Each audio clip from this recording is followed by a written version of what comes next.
All right, I think the theme of our weather headlines as we take a big look, it will be the afternoon chance of some thunderstorms. We do return to a bit more of a summer pattern here over the next week, though I do think the temperatures stay down to right around seasonable or maybe a little below. So our normal temperature for this time of year would be 92 degrees, and we'll be right around there, maybe even a little lower as we go through the 7 days. So showers and downpours will be possible Tuesday afternoon. We'll be watching that 3 to 4 o'clock time frame as we get the sea breeze going.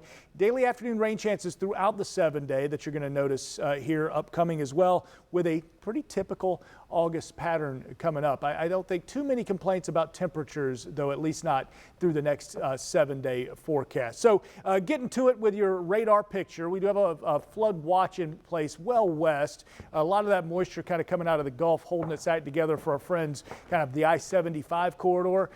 But as that rain kind of moves to the east and gets closer to I-95, they lose a little bit of their zip and a little bit of their pop. So right now, that evening commute doing okay. If anything, you may have to run the windshield wipers once for a little bit of mist out there as we can see some southeast Georgia counties seeing some of the heavier rain. The big picture around the southeast, though, you can actually kind of pick out exactly where your area of low pressure is, kind of centered in the upstate of South Carolina. As you can see the swirl here with a front dipping back down through central Georgia and towards Alabama, with your visible satellite telling a good bit of that story as well. So you see clouds moving from the south on one side of the low, moving out of the north on the other side, trying to wrap back around. A little bit of a dry slot here moving through central Georgia. For us, we've been overcast a good bit of our day. Some of those clouds beginning to break, so we are starting to see peaks of sunshine, but that's why we have kept temperatures on the lower end, at least relatively speaking, for our day. So current temperatures, we've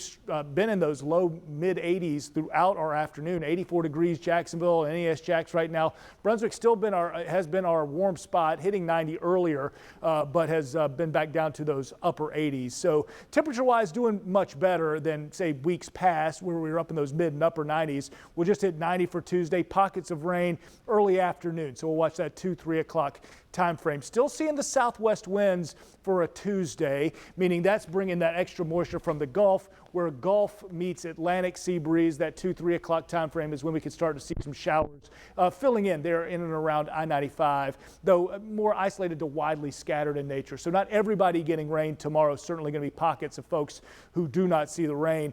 Then Wednesday, let's note the wind shift. So we're going to start to see more winds coming out of the southeast. What that does is take our rain chance a little bit further to the west Wednesday, Thursday. So while we could see a quick shower developing just along the St. Johns River and west, most of that will get pushed back towards Lake City, leaving the beaches out of the rain chances really as we get to Wednesday, Thursday. And we'll have to change things up a bit Friday and the weekend again. So for your next 48 hours, that front does retreat, but while it's still lingering in the area, it does bring us that typical summer day chance of a scattered shower and a thunderstorm for our Wednesday, watching that afternoon time frame. But looking beyond, what's next? Once that front retreats, looks like we're getting a bit of a coastal trough set up. The old inverted trough situation, which some of my salt lifers might be familiar with. That increases rip current risk. It also increases rain chances, especially along our beaches, something that we'll have to watch for in the 7 day forecast and towards the weekend.